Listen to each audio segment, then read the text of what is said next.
Turabashimiye mwese bakunzi ba radio televiziyo Nuru ya Mashariki, tuje mu makuru yo ku itariki ya 9 z'ukwezi kwa munane 2024. Nizere ko aho muri mudukurikiye mumeze neza. Nuru ya Mashariki ni radio na televiziyo ikora ku muyoboro wa YouTube, ikabagezaho amakuru yo mu biyaga bigari. Mu makuru yacu rero y'uyu munsi muragezwaho nanjye Umushakamba Maurice, ariko sindi njye nyine ndi kumwe na mugenzi wanjye. Kumwe na Sentama. Yego, Sentama mumeze ute? Turaho murakomeye. Reka tuhite tujya ku ngingo z'ingenzi zibanze turi buze kuganiraho muri aya makuru yacu y'uyu mugoroba. Turi buze kureba amakuru mashya cyangwa se update kuri flow y'urugamba uko bimeze ahabaye imirwano, by'umwihariko muri Sake. Ego turareba muri imirwano yabereye muri Sake yabaye ejo hashize ndetse n'uyu munsi bakozanyijeho. Tuze kureba imirwano irimo kubera ku Muheto ni muri teritwari ya Masisi. Turebe imirwano y'inkurikizi y'ifatwa rya Nyakakoma muri Rucuru. Turaza kubona uko FRDC yaje gusubira inyuma igaruka kurwana i Nyakakoma. Turebe nanone impfu zirimo kubera muri Kongo hirya no hino, ariko cyane cyane mu burasirazuba mu mujyi wa Goma, aho umutekano ukomeje kuba iyanga. Tunaganire no ku mpanuka yabereye muri Goma yahitanye abantu ndetse inateza n'imyigaragambyo. Ikindi turaganira ku byahuje abashinzwe iperereza bo mu gihugu cy'u Rwanda n'igihugu cya Kongo bahuriye i Rwanda muri Angola. Icyo tuzakongera kuganiraho rero ari nayo ngingo ya nyuma ni urubanza rwaciriwe Corneille Nangaa n'abo bareganwa, rwasomwe ejo ku munsi w'ejo hashize. Ayo ni zimwe mu ngingo z'ingenzi z'amakuru yacu ya radio televiziyo Nuru ya Mashariki tugiye kuganiraho cyangwa se kubagezaho mu makuru yacu yo ku itariki ya 9 z'ukwezi kwa munane 2024. Reka duhere mu mujyi wa Sake. Sake uyu munsi n'ejo yari isibaniro ry'imirwano, ndetse bivugwa ko FRDC cyangwa uruhande rwa guverinoma rwahatakarije cyane. Iyo mirwano ndumva warayikurikiye, waduhaho uburyo burambuye. Nibyo koko Umushakamba, iyo mirwano narayikurikiranye. Ni imirwano yabereye ku muhanda uva Sake ugana Mushaki ahitwa Rutobogo, umaze kwambuka umugezi wa Gihira. Aho ngaho Wazalendo bamaze guhaga rya tabi banywa, barambutse bati tugiye kwirukana ingabo za AFC M23, tuzirukane zigende dufungura uriya muhanda. Bararwanye rero, nibyo bararwanye, baza kwatakariza. Abazalendo bariruka barahunga, bamaze gutakaza abagenzi babo bagera muri 3. Barahunga baragenda, bageze aho bahungiye hino ahagaruka i Goma. Baje kugarukana na FRDC ije kubafasha, barongera baratera. Noneho bararaswa cyane ku buryo ejo ambulance ziriwe zitunda imirambo zijyana Goma, zitunda zisubizayo, zisubirayo zizana indi. N'uyu munsi ngira ngo ntabwo imirambo barayihamara, baracyatunda. Ni naho byakomeje n'uyu munsi bakomeza kurwana. n'uyu munsi barwanye bakozanyijeho kare mu gitondo. Ubwo iyo mirwano y'inkurikizi igenda ikurikirana si yo kugira wenda bajye gutora imirambo yabo? Ni gukurikira, barajya gutora imirambo bakongera bakaharasirwa, ariko nanone icyabateye kugenda bagiye bagira ngo bafungure umuhanda umujyi wa Goma no Sake bibona ubwinyagamburiro, dore ko bifungiranye ahantu.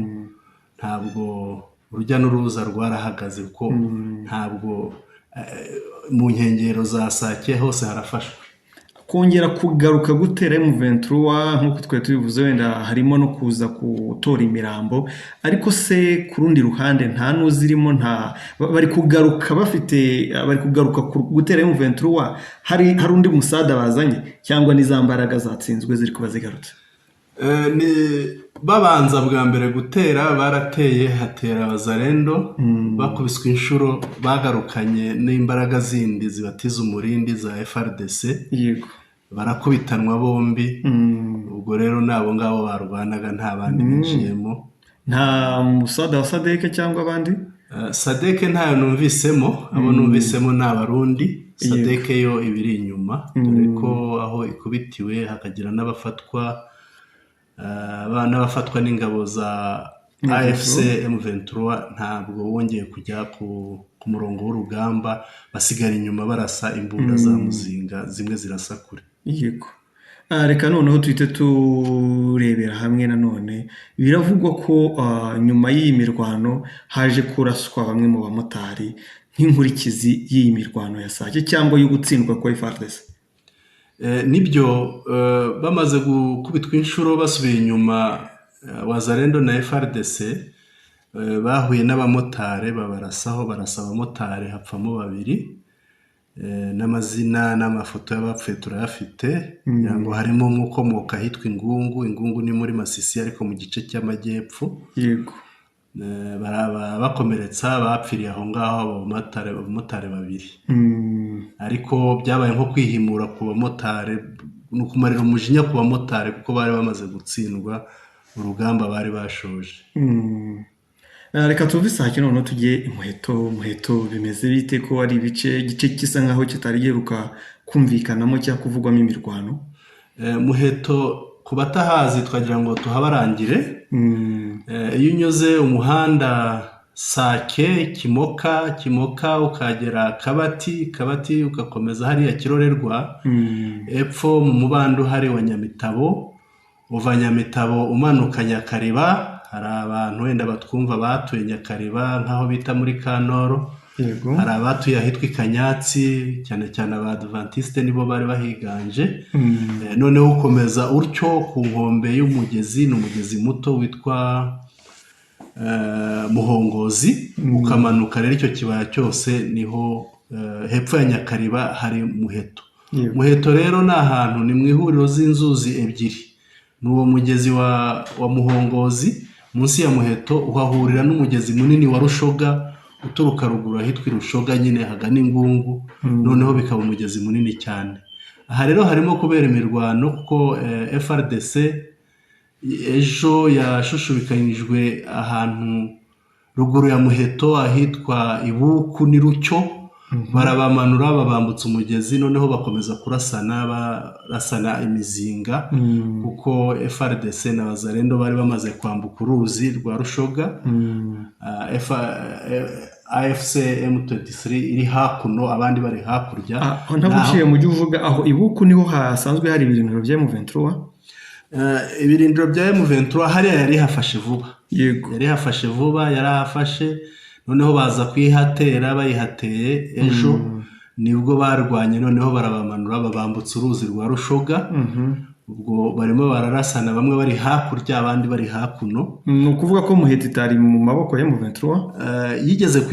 Yigeze kuyifata iza gusubira inyuma irahasiga.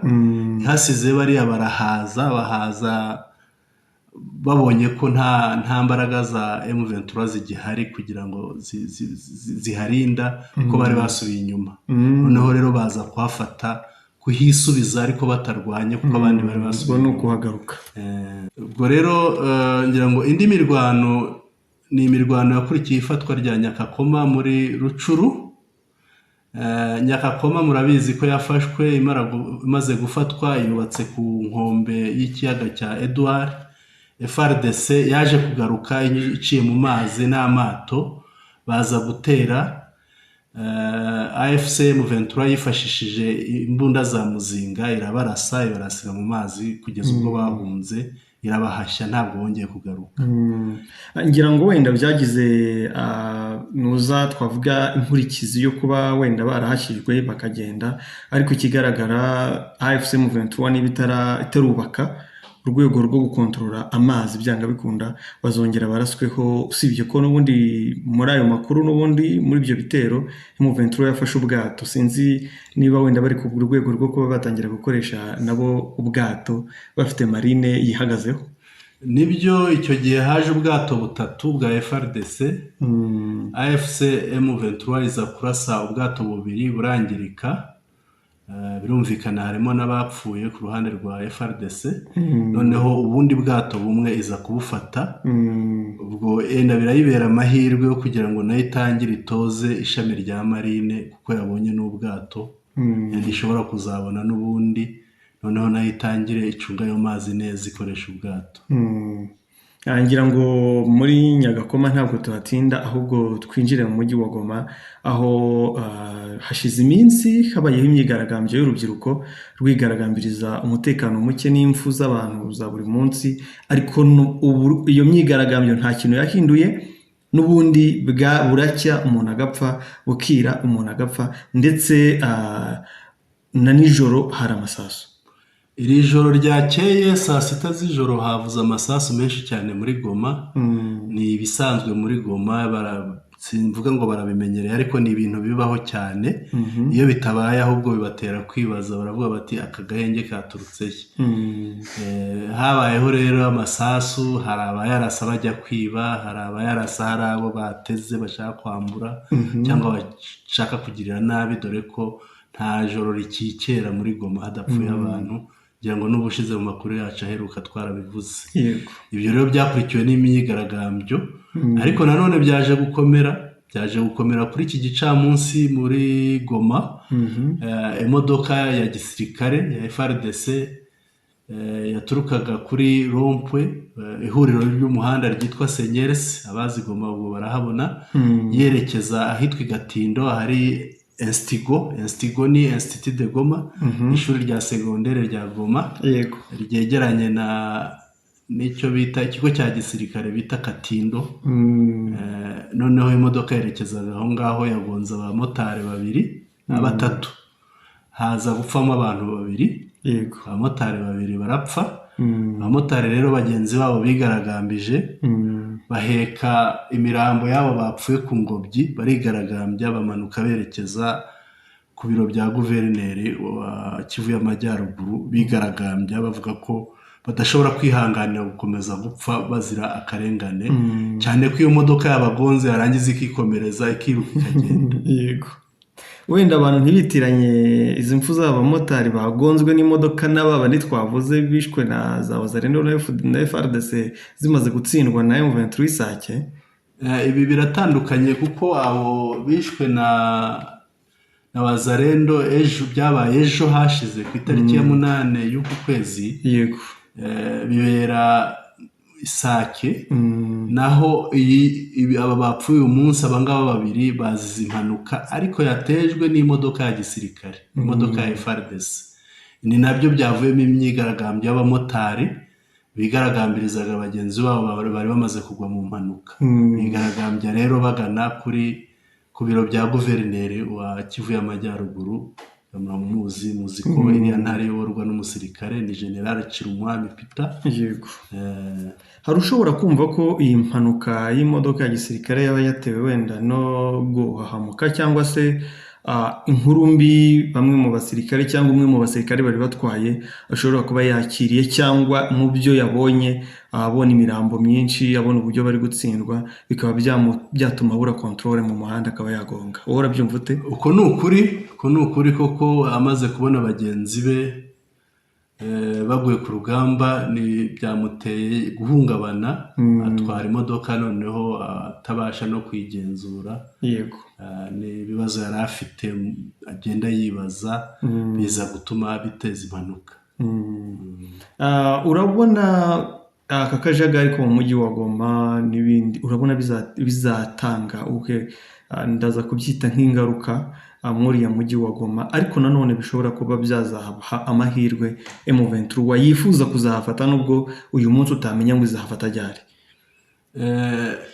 Ikiriho nuko icyo mbona uriya mujyi wa Goma uzawuha umutekano, mbona ari AFC M23, kuko FARDC yo ntabwo nyibara hariya, cyane ko uzabyumva bavuga no mu makuru ko guverineri, umuyobozi w'intara ya Kivu y'Amajyaruguru arari Bukavu, akirirwa i Goma mu kazi, ubundi agataha i Bukavu.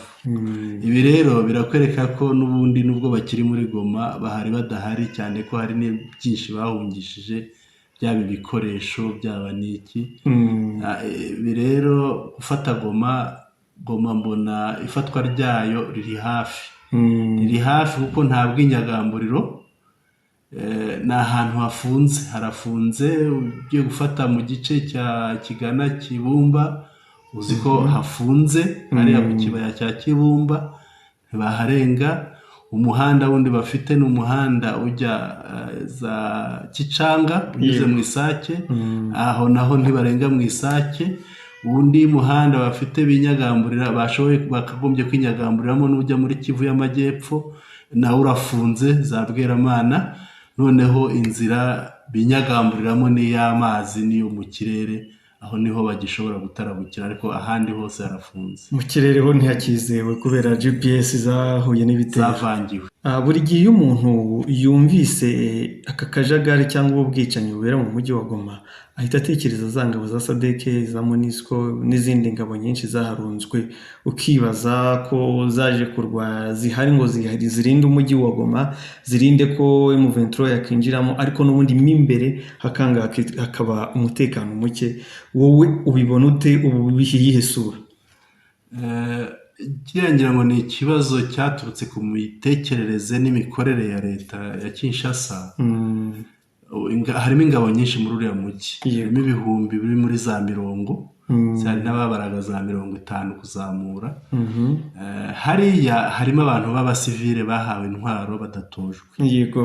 Abo rero babifata nk'umwanya mwiza kuri bo wo kwambura, bakambura abaturage, bakiba, bagasahura. Ushatse gutera amahane wanga ko bakwambura bakakwica, bakagucuza utwawe bakagenda. Igihe rero ni abantu rero bananiwe kubacunga mu by'ukuri. Kubacunga biragoranye, ndetse no kuzabambura imbunda nabyo ntabwo byoroshye, kuko ujya wumva hari igihe bahanganye n'ingabo za leta FARDC, cyangwa bagahangana n'abandi badashaka bakarwana nabo. Warabumvise abo bita Bazalendo, hari abo babimura bakanga kugenda kuko bazi ko aho babajyanye ntacyo bazabona bambura, bakashaka kugundira ngo bagume hahandi babona ibyo bambura. Mu makuru yacu yo ku itariki 7 z'uku kwezi kwa 8 twavuze ku itangazo ryari ryasohotse ry'ubuyobozi bwa gisirikare rivuga ko bagomba gutanga imbunda, bagomba kwiyanzuza n'imbunda zabo kugira hamenyekane abafite imbunda cyangwa abasirikare bari mu mujyi wa Goma. Kuko iryo tangazo nta kintu ryamaze rero, cyangwa iryo barura niba ryaranabaye.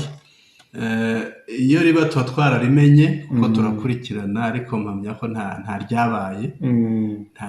Kandi nawe iyo riba rikagera ku musaruro bashoboraga gutangaza ubwabo bakavuga bati cya gikorwa twakoze cyageze ku musaruro uyu n'uyu.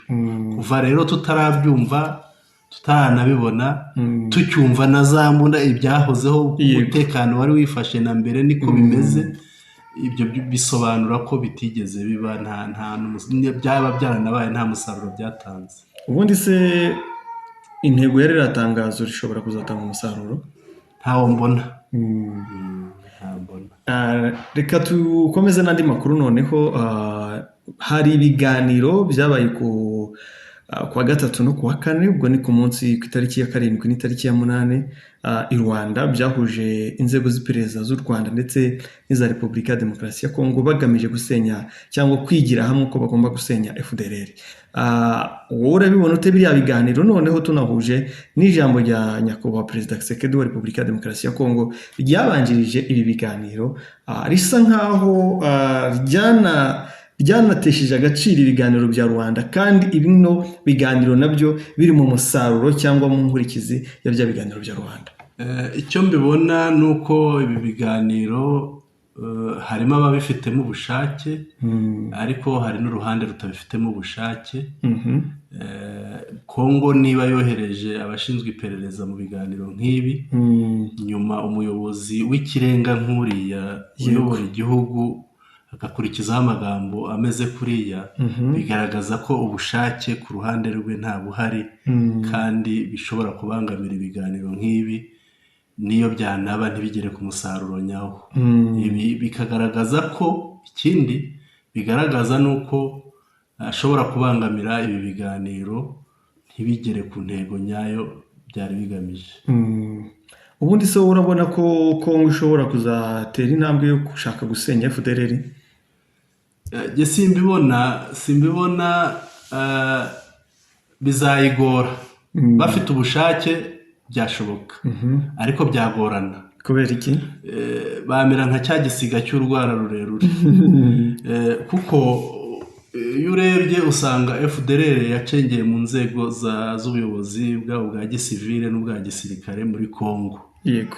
Yamaze gucengera ku buryo kuyivangura n'abakongomani bizagorana. Simpakana ko bitashoboka, byashoboka hari ubushake, ariko kuva yaracengeye n'iyo Kongo yagira ubushake byagorana, byasaba imbaraga nyinshi cyane, ndetse mbona zirenze n'iza Kongo gusa, ahubwo bigasaba ko Kongo yafatanya n'abandi batandukanye yenda nk'abo bireba, bagafatanya mu gusenya FDLR. Ariko nanone rero FDLR imeze nk'inzoka yakwizirika ku gisabo. Yego. Ubu ni ukuvuga n'ujya kwica hanze kizameneka. Ubwo rero biragoranye kugira ngo FDLR isenyuke iveho burundu, ariko hari ubushake byashoboka. Ubwo nawe urasa n'uwemeranya ikintu cy'ingenzi gikenewe kugira ngo isenyuke mbere na mbere cy'ibanze ni ubushake bwa Kongo, kuko Kongo niyo yicumbikiye, niyo yizi. Byakoroha rero Kongo igizemo ubushake. Ubwo nawe urasa n'uwemeranya n'abavuga ko Kongo ariyo cyangwa FDLR iba mu bari mu buyobozi bukomeye bwa leta ya Kinshasa, iba mu barinda Kisekedi ndetse n'ahandi hakomeye hashoboka. Nta handi itari muri Kongo. Nta handi itari. Reka icyo twifuza ni amahoro. Tugize amahirwe byazagerwaho, ibyo biganiro bikagera ku ntego, ariko mu gihe bitageze ku ntego cyangwa bitagaragara ko bizagera ku ntego, reka tubitege amaso. Turabitega amaso. Reka tujye ku rubanza rwa Corneille Nangaa na bagenzi be barimo General Sultan Makenga, Bertrand Bisimwa, Koronuza uriya muvugizi wa AFC M23 Lawrence Kanyuka, n'abandi batandukanye bakomeye muri AFC M23 barimo Lieutenant Colonel Wiringoma. Ndetse binatunguranye, njye sinatinya kubivuga ko binunguye kuba uriya uyu Colonel uherutse kwiyunga na M23 vuba, ni Kazarama. Kazarama yari ayisubiyemo. Yego, ayisubiyemo. Ni Lieutenant Colonel. Ni Lieutenant Colonel. Yahoze ari n'umuvugizi wayo. Yego. Ariko buriya yari asubiyeyo, yahozeyo nko gusubira mu rugo. Kuri we ni nko gusubira mu rugo, ngira ngo no mu makuru yagiye atambuka avuga, wabonaga ko abyivugira. Kuba yaragejeje ikirenge cya mbere bakahita bamushyira nawe bamwongera mu rukiko, nawe akahita azana n'umwe bakatirwa uko gupfa. Ibi rero njye mbifata nk'intwaro yo gutera ubwoba. Ni ugushaka gutera ubwoba abo bahanganye, ngira ngo n'ubushize narabivuze. Ariko muri uku kubatera ubwoba ngira ngo ni ugukora ubusa, kuko iyo urebye n'ibisubizo bamusubiza, ngira ngo ni abantu 26 bakatiwe urwo gupfa, bari mu buyobozi bwa AFC M23, abayobozi batandukanye gisivile na gisirikare. Yego. Rero ahangaha ni nka bya bindi by'umuntu uhiriye mu nzu ntabwo adapfunda imitwe. Leta ya Kinshasa irimo irapfunda imitwe imeze nk'iyahiriye mu nzu. Ubwo rero kuba ibacira imanza badahari kandi bahari, ndavuga ntibadahari kandi bahari, bisobanuye ko yenda ntibari Kinshasa ariko bari muri Kongo, ku butaka bwa Repubulika ya Demokarasi ya Kongo. Bari muri Kongo, nubwo bavuga ngo ntibahari, bari muri Kongo. Kandi muri Kongo niba ari abayobozi ba Kongo, leta ya Kongo yagenda ikabafata, ariko simpamya ko byayorohera. Ibi rero njye mbibona nk'ikintu kigiye guha AFC M23, kigiye kuyiha imbaraga zo kugira ngo ikore cyane ivuye inyuma. Biriya ni bayihaye imbaraga, kuko ubona ko Corneille Nangaa nk'umuyobozi wa AFC M23 akunze kwivugira ko bazakomeza kugera Kinshasa. Yego. Avuga ati turaje. Ibi rero birakwereka ko kubacira urubanza badahari kandi bahari, bakabacira urwo gupfa, ibi ikindi kintu biragaragaza intege nke za Kinshasa. Ngira ngo ni n'amagambo umuyobozi wa AFC yavuze asubiza kuri uru rubanza rwabaciriwe, avuga ati ruriya rubanza, rirasomwa rya ruriya rubanza, imyanzuro ya ruriya rubanza ni ikimenyetso cy'ingoma igiye guhirima igeze mu marembera. igeze mu marembera. Urabona rero ni ibintu yavuze ubona ko byamuteye kurushaho kugira ubukana.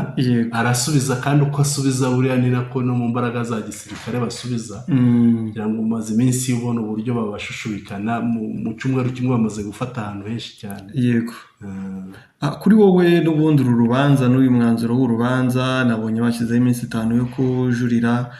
Ubusanzwe ubundi kereka niba ari mu Rwanda gusa, ariko henshi kujurira batanga ukwezi, ariko batanze iminsi 5. Ariko uru rubanza ntirutesha agaciro noneho cyangwa rusubiza irudubi ibyari ibiganiro bya Rwanda ndetse n'ibindi biganiro bigamije kuzana amahoro cyangwa bigamije kumvikana cyangwa guhosha intambara hagati ya AFC M23 na leta? Mushakamba, biriya biganiro njye mbibona nk'ibyarangiye, cyane ko n'ubushize twabivuzeho mu makuru yacu y'ubushize.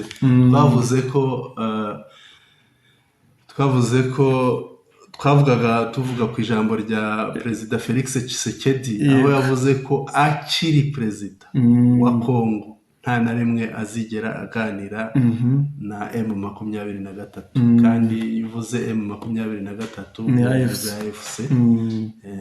Ubwo rero akivuga ririya jambo nabonye ko biriya biganiro ntacyo bizageraho. Birumvikana. Ntitwakirengagiza kuvuga ko kugereka AFC kuri kuhoza ari perezida Joseph Kabila byateje noneho andi magambo muri Kongo, ndetse bituma bamwe mu banyekongo hari bagaragaza ko batanabyishimiye. Nibyo cyane ko mbere yo kumugerekaho AFC M23 babanje no gutera iwe. Na mbere yo gutera iwe umugore ni wari uhari, Madame Olive Lembe. Yego. Na mbere yo gutera iwe ngira ngo bigeze gutwarayo n'ibi bimodoka bihinga, bicukura igipangu iwe, birahirika. Bigeze no kumugabanyiriza abarinzi. Ibyo byose ni nko kumushakisha, ni nko kumutera ubwoba. Birenze no kumutera ubwoba, kuko ngira ngo umuntu ugutera kuriya anakubonye anaguciye urwaho ntabwo yagusiga. Yego. Ibi rero biragaragaza ko kumushyiraho igitero, kumwegeka igitero ku mutwe, bavuga ko arimo ategura urugamba rwo kubaririka binyuze muri AFC M23.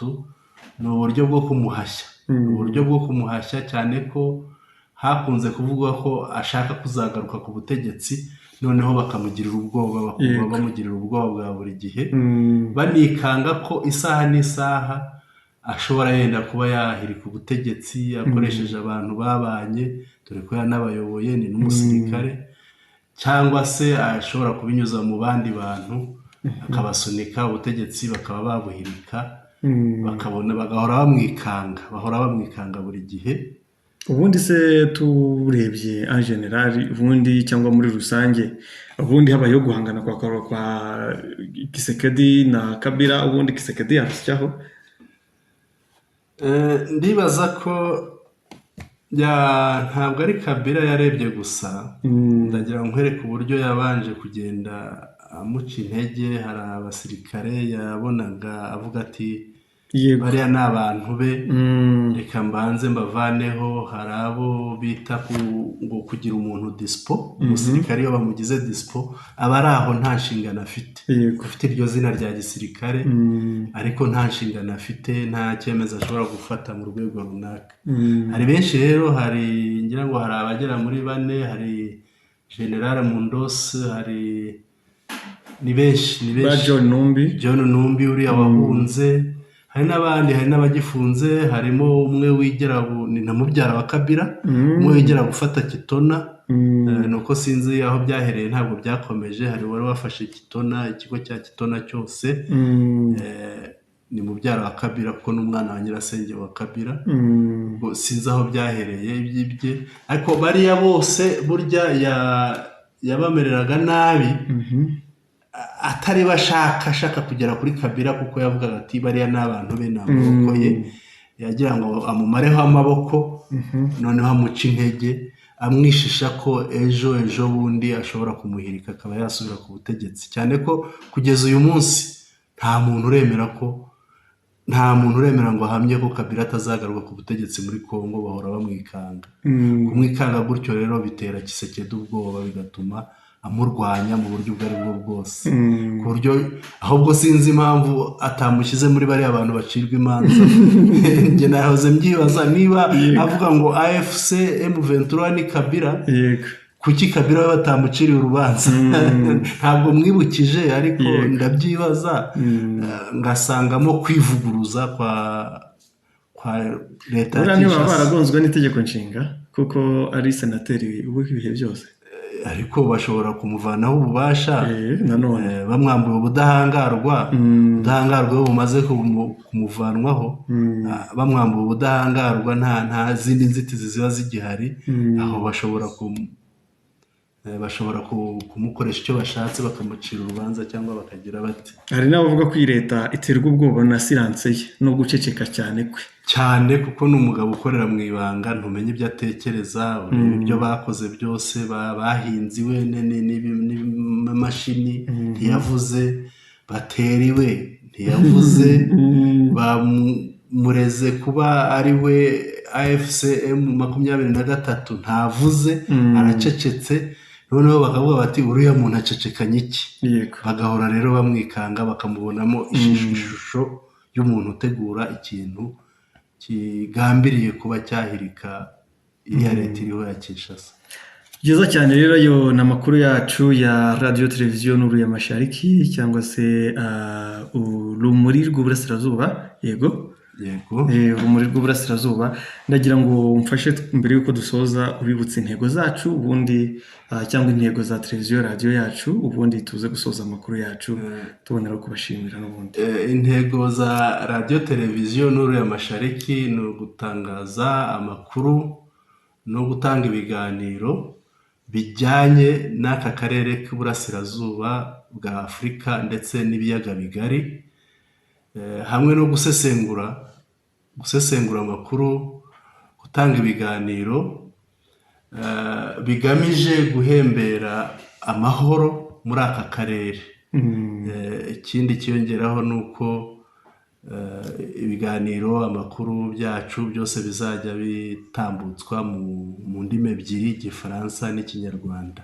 Tuboneraho kubashishikariza kuza gukurikira verisiyo y'Igifaransa mu masaha ari buze gukurikira, ndetse muri verisiyo y'Igifaransa turaba dufite n'umutumirwa, ubwo rero baze kuyakurikira.